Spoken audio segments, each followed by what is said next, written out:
The stars shone brightly against the black void of space as the USS Endeavour moved through the darkness. The ship was not the biggest in Earth's fleet, but it was one of the fastest. Commander Jack Williams stood on the bridge, looking at the main screen. His blue uniform was crisp and neat, just like his short brown hair.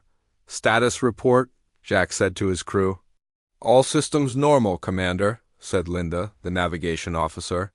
Her fingers moved quickly over her control panel. "We are on course for the Outer Rim Patrol," Jack nodded. This was a routine mission. They would check the edge of human space, look for any problems, and return home.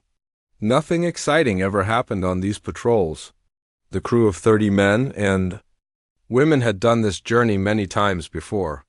"Sir," called out Ben from the sensor station. His voice was different. It had fear in it. "I'm picking up something big, very big." Jack turned to look at the young officer. "Define big, Lieutenant. It's massive, sir. Bigger than anything we've ever seen." "It's not one of ours." The bridge went quiet. Humans had never met aliens before. They had found empty planets and strange plants, but never intelligent life from other worlds. "Show me," Jack ordered. The main screen changed. At first, Jack wasn't sure what he was looking at. Then he saw it. A ship. But calling it a ship felt wrong. It was like calling the ocean a puddle. The alien vessel was enormous. It looked like a giant insect made of dark metal and glowing blue light. It had long, thin parts that reached out like legs. "Are they doing anything?" Jack asked, trying to keep his voice calm. "No, sir," Ben replied. "They're just sitting there." "Try to contact Earth Command," Jack ordered. "I can't, sir," said the communications officer. "Something is blocking our signals." Jack felt sweat on his forehead. His ship was alone with something unknown and powerful. He had to make a choice. "Ready weapons," he said quietly.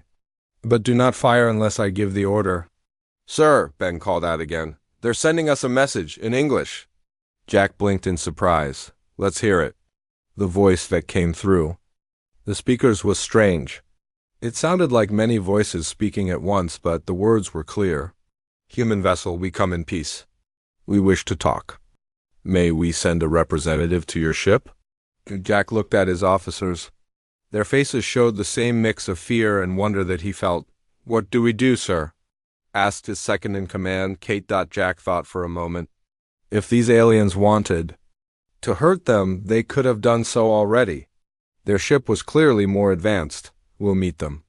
Prepare the main docking bay. I want security teams ready, but no one shoots unless they attack first." The crew moved quickly to follow his orders. Jack left the bridge and went to the docking bay. He was joined by Kate and 4 security officers, all with weapons ready but not pointed. The bay doors opened slowly. A small craft, shiny and smooth, like a beetle's shell, floated inside. It landed gently on the deck. For a few seconds, nothing happened. Then, a door opened in the side of the craft. The being that stepped out was like nothing Jack had ever seen. It stood on 2 legs but was not human. It had a body covered in what looked like a smooth, hard shell that changed colors in the light. Its head had large, compound eyes like an insect. It had 4 arms, each ending in delicate fingers. It wore no clothes, but had many small devices attached to its shell. "Greetings," the alien said. Its mouth did not move. The sound came from a small device on its chest. "I am Ambassador Zix of the Zalathian Empire. Thank you for allowing me to board your vessel." Jack stepped forward. "I am Commander Jack Williams of the Earth vessel Endeavour. We welcome you." The words felt strange to say. "We have been observing your species for some time," Zix said. "We find you fascinating. Our queen wishes to establish formal relations." "With your people?" "Your queen?" Jack asked. "Yes, Queen Zara rules all Zalathians. She has taken a special interest in humans. She would like to invite a representative of Earth to our homeworld. We would consider it a great honor if you would come." Jack was careful with his words. "This is an important decision. I need to contact my superiors." "Of course," Zix said. "The blocking field has been removed. You may contact your leaders." 2 hours later, Jack was in his private quarters speaking with Admiral Susan Ford on a secure channel. Her gray hair and stern face filled his screen. "The President and the Joint Chiefs have discussed this," Susan said. "We can't pass up this opportunity. These Elathians clearly have technology far beyond ours. If they wanted to harm us, they could have done so already." "So I should accept their invitation?" Jack asked. "Yes, but be careful. Take a small team with you. Learn everything you can about them. We need to know if they're friends or enemies. Remember, we can't afford a war with a species this advanced." "Understood, Admiral," Jack said. 3 days later, Jack and a team of 5 specialists boarded a Zalithian shuttle. The inside was strange but beautiful, with surfaces that seemed to be alive and respond to touch. The journey to the Zalithian homeworld took less than a week, even though it was many light years away. Their technology made Earth's fastest ships. "Look slow." When they arrived, Jack gasped at the view on the screen. The Zalithian homeworld was a planet of crystal cities and vast, colorful forests. The shuttle descended toward the largest city, where a massive structure of crystal and metal rose into the clouds. "That is the royal palace," Zix explained. "Queen Zara awaits you there." The shuttle landed on a platform high above the ground. When Jack stepped out, the air felt strange but breathable. A group of Zalithians waited for them. They were similar to Zix, but their shells had different colors and patterns. One Zalithian stood apart from the others. She was much larger, her shell a deep purple with swirls of gold. She wore what looked like jewelry made of glowing stones. "Commander Williams," Zix said with a bow, "it is my honor to present Her Majesty Queen Zara of the Zalithian Empire." The Queen's voice came from all around them, not from a device. "Welcome to our world, human. We have much to discuss." As Jack bowed, he noticed another figure partly hidden behind the Queen. It was smaller, with a light blue shell. Its eyes watched Jack with intense interest. "And this," said the Queen, moving slightly, "is my daughter, Princess Kira." The princess stepped forward. Her eyes never left Jack's face. Something in her gaze made Jack feel that this diplomatic mission was about to become much more complicated than he had expected. 3 weeks passed quickly on the Zalithian homeworld. Jack and his team learned about the alien culture and shared information about Earth. The Zalithians were peaceful but formal. They lived by strict rules and traditions. Their society was built around the royal family, with Queen Zara at the top. Jack stayed in a large room in the palace. The walls changed colors based on the time of day. The furniture was strange but adjusted to fit his human body. He had gotten used to the sweet smell in the air and the lower gravity that made him feel lighter. Every day, Jack met with Zalithian leaders to discuss trade and technology. The aliens were willing to share some of their knowledge, but not their most advanced weapons. Jack understood this caution. He would have done the same. Princess Kira often attended these meetings. She rarely spoke, but her large eyes followed Jack's every move. Sometimes she would ask him questions about Earth when the meetings ended. "Do all humans have different colored fur on their heads?" she had asked one day, looking at Jack's brown hair. "Yes, we call it hair," Jack explained. "It comes in many colors." "Fascinating," she said. "And you cover your bodies with different materials each day." "Why?" Jack smiled at her curiosity. "We call them clothes. They keep us warm and comfortable. They also show our jobs and personal style." These conversations were always short but pleasant. Jack found himself looking forward to them. One evening, a royal messenger came to Jack's room. "Commander Williams, Her Majesty requests your presence in her private chambers immediately." Jack was surprised. This was not normal. He followed the messenger through long hallways he had never seen before. They went deeper into the palace, past guards with weapons that hummed with energy. The Queen's private chamber was huge. The ceiling looked like the night sky, with stars that actually moved. Queen Zara sat on a raised platform. She looked even more impressive up close. "Leave us," she told the guards and messengers. When they were alone, she spoke to Jack. "You have impressed me, human. You are respectful but strong. You speak honestly. These are rare qualities. Thank you, Your Majesty, Jack said with a small bow. I will now tell you why we really contacted your species. The Queen's voice became serious. My people are dying, Commander Williams. Jack was confused. Dying, but your civilization seems so advanced. Our technology is great, yes, but our bodies are failing us. Each generation, fewer Zalithians are born. Those who are born are weaker. In a few hundred years, we will be gone. Sorry to hear that, Jack said, but how can humans help? The Queen moved closer. Our scientists have studied many species across the galaxy. Yours is the only one compatible with ours in a very special way. Your DNA can be combined with ours to create healthy offspring. Jack tried to hide his shock. You want to use human DNA to save your species? Yes, but not just any human. The Queen's eyes glowed slightly brighter. The royal bloodline must remain pure, but it needs new strength. I want you, Commander Williams, to marry my daughter. Jack couldn't speak for several seconds. Marry? Princess Kira? Your Majesty, I don't understand. Is the concept difficult? You will become her mate. Your genetic material will help create the next royal generation. Jack took a deep breath. On Earth, marriage is about love and choice. People choose who they want to be with. The Queen tilted her head. Choice? Love? These concepts are strange to us. Zalithians mate for duty and survival of our species. But Kira has chosen you in your human way. She watched transmissions from Earth for years. She selected you specifically when your ship was detected. This new information made Jack's head spin. She chose me before we even met? Yes, she studied many humans. She believes you have qualities that would benefit our royal line. Strong leadership, adaptability, courage.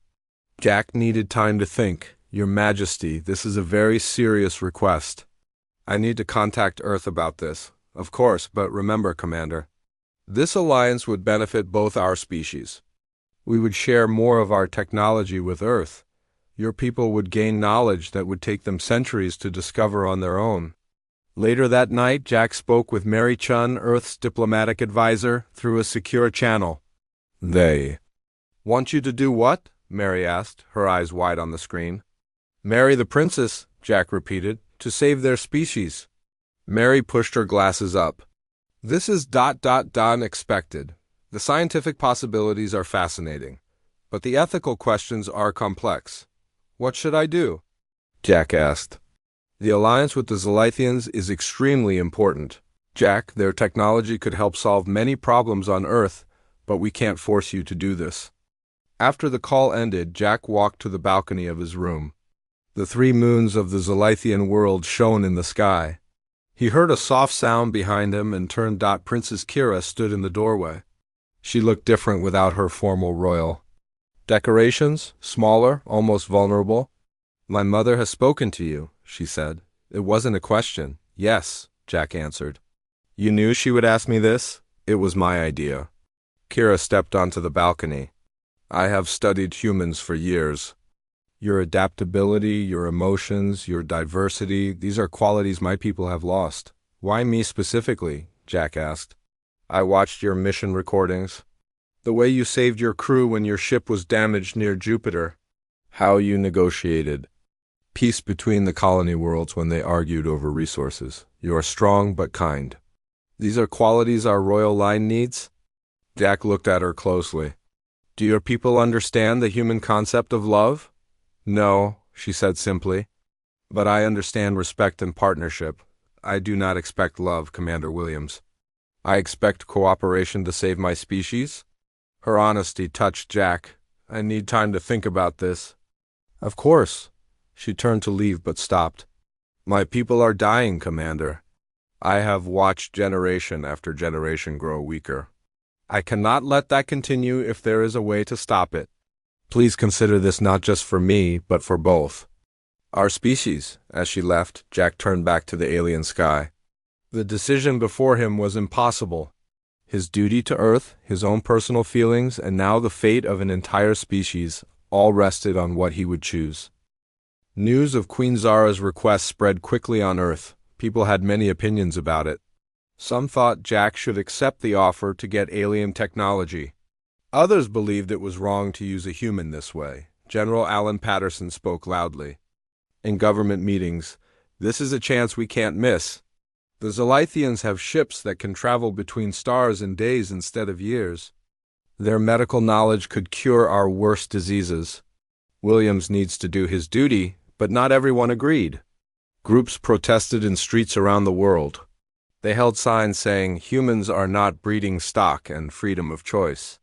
Jack watched these reports from the Zolithian palace. He felt pulled in different directions. His duty to Earth said he should accept. His personal feelings made him uncertain. Meanwhile, not all Zolithians supported the Queen's plan. High Chancellor Vex was the leader of the traditionalists. He was old for a Zolithian, with a dark green shell that had turned almost black with age. "This plan is dangerous," Vex told his followers in a secret meeting. "Mixing our royal blood with an alien species will destroy what makes us Zolithian. Our ancestors would be ashamed." One of his supporters asked, "What can we do? The Queen's word is law." Vex's eyes glowed with anger. If the princess were to have an accident before any union with the human, the Queen would have no choice but to find a pure Zolithian mate instead. Back at the palace, Jack tried to learn more about Zolithian culture. Princess Kira became his guide. She showed him the ancient temples and the science centers where their advanced technology was created. "Our people were once great explorers," she told him as they walked through a museum filled with models of old Zolithian ships. "But as our numbers decreased, we became more cautious, more focused on preserving what we have than discovering new things." Jack looked at her. "Is that why you're interested in humans?" "Because we still explore?" "Partly," she said. "Your species takes risks, you feel deeply, you change and adapt quickly. These are qualities my people have lost." As they spent more time together, Jack began to enjoy Kira's company. She was smart and curious. When they were alone, away from other Zolithians, she asked endless questions about Earth. "Tell me about rain," she said one day. "We have controlled weather here." "I have never felt natural rain," Jack smiled. "It's water that falls from clouds. Sometimes it's gentle, making a soft sound on the roof. Other times it comes with wind and lightning." "It sounds beautiful and frightening," she said. "Like many things about your world." Queen Zara watched their growing friendship with approval. She didn't understand human emotions, but she saw that Jack and Kira were forming a bond. This would make their union stronger. Earth sent a small delegation to the Zolithian homeworld. The team included Dr. Lisa Johnson, a genetics specialist. She studied the Zolithian research on human-Zolithian compatibility. "Their science is correct?"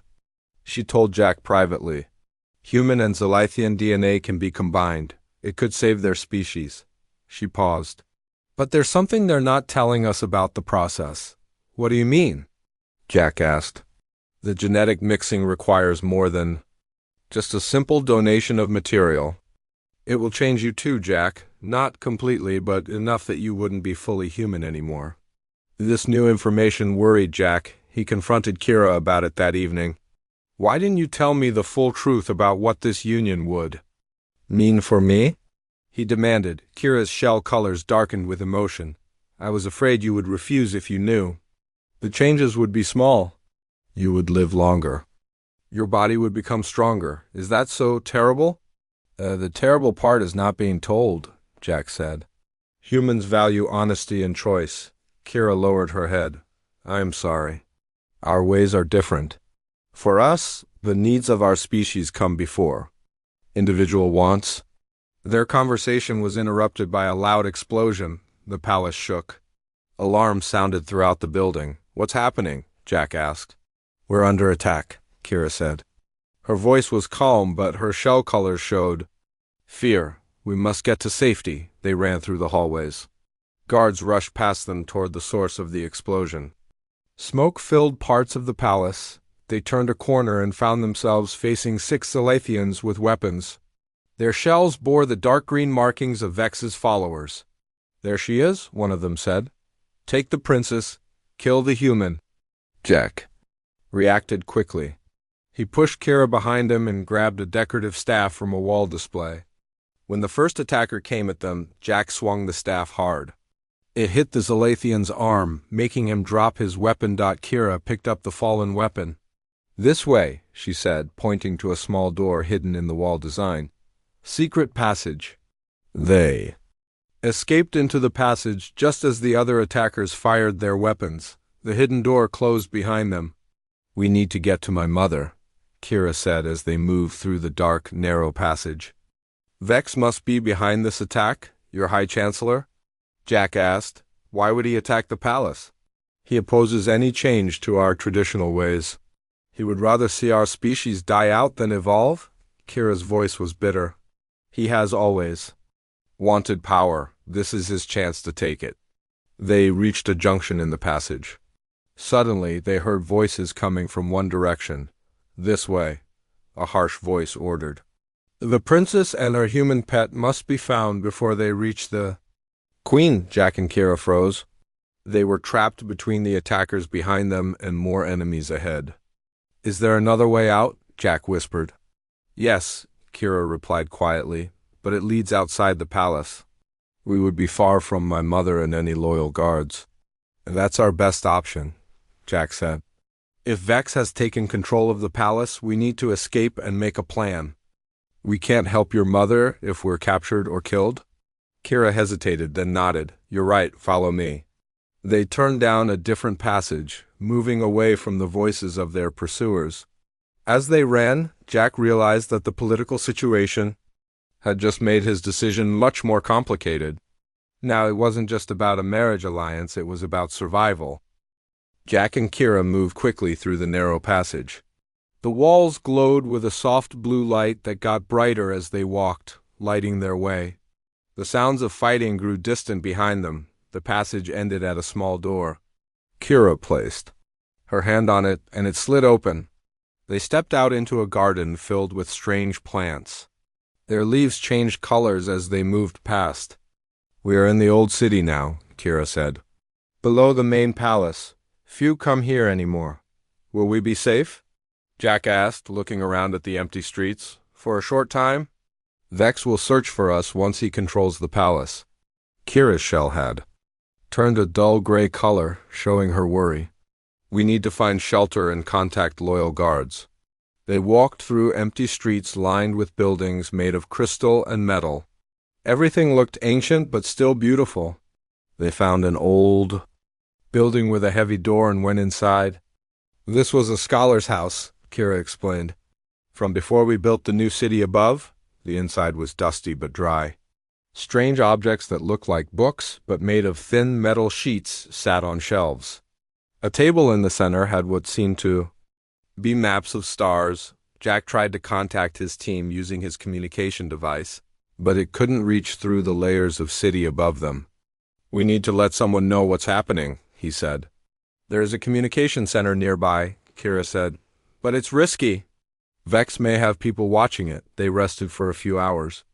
Jack found water in a system that still worked after all these years. Kira explained that Zalathian technology was built to last for centuries. As they sat in the quiet room, Kira suddenly spoke. "There is something else I haven't told you about our union." Jack looked at her with concern. "What is it?" "In our traditional ways, Zalathian queens would—" She paused, her shell colors shifting to a deep purple. "They would consume their mates after reproduction." Jack moved back slightly. "Consume? You mean ... Yes, it was our old way. The male's body provided nutrients that helped the eggs develop." Seeing Jack's expression, she quickly added, "But my mother changed this tradition. For our union, we would only use genetic material. No harm would come to you." Jack took a moment to process this. "Is that why Vex and his followers are so angry? Because the Queen changed an important tradition?" "Partly," Kira said. "But I made it worse. I convinced my mother to allow a true partnership. No Zalathian royal has ever had a lasting mate. It goes against our oldest laws. So I wouldn't just be providing genetic material. I would be staying as your ... husband. Yes, equal partners. This has never happened in our history." Kira's eyes seemed to shine more brightly. I want to learn from humans, your concept of family, your emotions. I believe it will make our species stronger. Jack was quiet for a long time. Finally, he said, "Thank you for telling me the truth." They slept in turns. When morning came, they left the scholar's house and moved carefully toward the communication center. The old city was mostly empty, but occasionally they saw other Zalithians. They hid each time, unsure who supported Vex and who remained loyal to the Queen. The communication center was a tall tower with equipment that looked newer than the surrounding buildings. They watched it from a distance. 2 guards, Jack noted. They have weapons. They wear Vex's colors, Kira said. We cannot go in that way. Jack studied the building. Is there another entrance? Perhaps underneath. The old city has many tunnels connecting important buildings. They found a small entrance to the tunnel system in a nearby alley. The tunnels were dark and smelled strange, but they were empty. Following Kira's knowledge of the old city, they made their way beneath the communication center. An access panel led them inside the building. They moved quietly upstairs until they reached the main control room. Voices came from inside. Vex wants all transmissions blocked, someone said. No messages to Earth or any other worlds until he secures his position. Jack peeked through a crack in the door. 2 Zalathians worked at control panels. Their backs were to the door. He whispered to Kira, "If we can get in there, can you send a message?" "Yes," she said. "I know the emergency codes." Jack looked around and found a piece of metal that had broken off from the wall. He nodded to Kira, then threw the metal down the hallway. It made a loud noise when it hit the floor. One of the Zalithians came to investigate. When he stepped into the hallway, Jack moved quickly. He hit the alien with enough force to knock him down but not cause serious harm. The Zalithian fell unconscious. The second controller turned when he heard the commotion. Kira stepped forward. "In the name of Queen Zara, stand down," she commanded in a voice that sounded much like her mother's. The Zalithian hesitated, recognizing the princess. Jack used that moment to rush forward and subdue him too. "Quickly," Jack said. "We don't know how long until someone checks on them." Kira went to the control panel and began entering codes. "I am sending an emergency message to the loyal guards and to your Earthship in orbit." The message was simple. "Palace Co. in progress. Queen Zara in danger. Vex has taken control.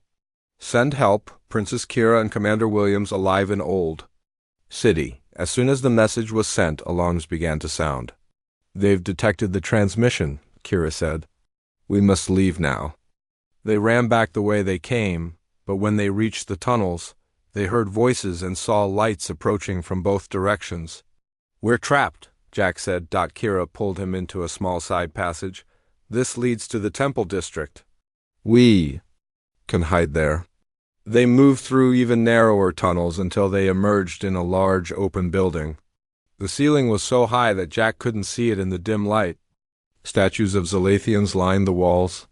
"This is the Temple of Ancestors," Kira explained. "It is sacred ground. Even Vex would hesitate to bring violence here." They heard a sound at the entrance. Jack pulled Kira behind a large statue. A group of armed Zalathians entered the temple. "Search everywhere," ordered their leader. "The princess must be found." Jack and Kira remained hidden, barely breathing. The search party moved through the temple, getting closer to their hiding place. Just when it seemed they would be discovered, a new sound came from outside, the distinctive hum of Earth shuttle engines. "The humans have come," one of the searchers said with alarm. "Vex ordered us to capture the princes before they arrived." The leader replied, "Keep searching." But it was too late. The temple doors burst open, and a team of Earth Marines rushed in, led by Captain Olivia Martinez. They wore armor and carried weapons that looked small compared to Zalithian technology but were clearly effective. "Drop your weapons," Olivia ordered the Zalithians. "We're here for Commander Williams and Princess Kira." Jack stepped out from behind the statue. "Captain, we're here." The Zalithian search party, outnumbered and surprised, surrendered. As Earth Marines surrounded them, Jack felt relief wash over him. But he knew this was just the beginning. They still needed to free Queen Zara and defeat Vex. Captain Olivia Martinez and her team gathered around Jack and Kira in the ancient temple. The Earth Marines kept their weapons ready, watching the entrances for more of Vex's followers. "We received your emergency signal," Olivia told Jack. "Admiral, Ford ordered an immediate rescue mission. The rest of the fleet is on the way." "Thank you, Captain," Jack said. "But we need to free Queen Zara. Vex has taken control of the palace." Olivia nodded. "We have a plan? Dr. Johnson and the other members of the Earth delegation are safe. They're helping us map the palace layout." Kira stepped forward. "I know a way back into the palace that Vex might not be guarding, through the sacred gardens." "Can you lead us there?" Olivia asked. "Yes," Kira said. "But we must hurry. Vex will be planning a ceremony to declare himself ruler. In our traditions, he needs to do this before the next rising of our main sun." They left the temple and moved through the old city. Earth Marines surrounded Jack and Kira, protecting them from all sides. They reached a hidden entrance to the sacred gardens that connected the old city to the palace. The gardens were beautiful even in the dim light. Plants that seemed to be made of crystal grew alongside flowers that glowed with their own light. In the center was a pool of water so clear it was almost invisible. "The royal family has used this secret path for generations," Kira explained. "Few others know about it." They entered the palace through a small door hidden behind a waterfall. Inside, they met with Dr. Lisa Johnson and the rest of the Earth team. "The palace is in chaos," Lisa said. "Vex has the queen locked in the throne room. He's preparing to declare himself ruler, but many Zalathians still support Queen Zara. They're just afraid to act. If we free my mother, they will rally to her," Kira said confidently. Jack looked at the maps they had created. "We need a distraction. Something to draw Vex's guards away from the throne room." "I have an idea," Olivia said. "My team can create a diversion at the main entrance. Make them think Earth forces are attacking from there. And I can use the royal emergency system," Kira added. "It will send a message to all loyal Zalathians that the Queen needs their help." They made their plan quickly. Time was running out. Soon Vex would complete the ceremony and take power officially. The Earth Marines moved to their positions. Jack stayed with Kira and a small team that would try to reach the Queen. Dr. Johnson went with them, carrying a small device she had created. "This disrupts Zalathian energy weapons," she explained to Jack. "It won't last long, but it might give us an advantage." They waited for Olivia's signal. When it came, a series of loud explosions at the main entrance, they moved quickly through the palace hallways. Alarms sounded everywhere. Many of Vex's guards ran toward the main entrance. Just as they had hoped, Kira led them to a control room where she could access the royal emergency system. She placed her hand on a glowing panel and spoke words in the Zalathian language. Her voice echoed throughout the palace and the city beyond. "People of Zalath, your queen is in danger. Vex has betrayed us all. Rally to Queen Zara now." With that done, they continued toward the throne room. A few guards tried to stop them, but the Earth Marines used Dr. Johnson's device to disable their weapons, then quickly overpowered them. They reached the throne room doors. 2 large guards stood there, loyal to Vex. "Step aside," Kira commanded. "I am your princess." "We follow High Chancellor Vex now," one guard replied. "The old ways will be restored." Jack stepped forward. "Your species is dying. The old ways will lead to extinction. Is that what you want?" The guards hesitated. In that moment, Jack signaled the Marines. They rushed forward, using Dr. Johnson's device to disable the guards' weapons. After a brief struggle, the way was clear. They pushed open the heavy doors. Inside the throne room, Vex stood on the royal platform. Queen Zara was held in place by energy restraints. Several of Vex's loyal followers surrounded them. "Stop this ceremony," Kira shouted. Vex turned, his shell dark with anger. "Too late. Princess, I am claiming the throne to save our people from your mother's foolish plans." "Our people are dying," Kira said. "The human alliance is our best hope." "Better to die pure than live corrupted by alien blood," Vex hissed. Jack watched carefully. While Vex was distracted by Kira, The Earth Marines were spreading out around the room. Dr. Johnson activated her device, and suddenly all the Zalithian energy weapons flickered and went dead. In the confusion, Jack ran to Queen Zara. He found the control panel for her restraints and deactivated it. The Queen stood up, her shell glowing with royal purple light. "Vex," she said, her voice powerful and angry. "You have committed treason." Vex backed away. "I acted to preserve our species and our traditions." "Our traditions will kill us," the Queen replied. "Change is necessary for survival." Outside the throne room, they could hear fighting, then cheers. The loyal Zalithians had answered Kira's call and were retaking the palace. Vex looked around, seeing his plan falling apart. In desperation, he pulled out a hidden weapon and aimed it at Kira. "If I cannot rule, neither will your line." Jack moved without thinking. He jumped in front of Kira just as Vex fired. The weapon's beam struck Jack in the shoulder, burning through his uniform.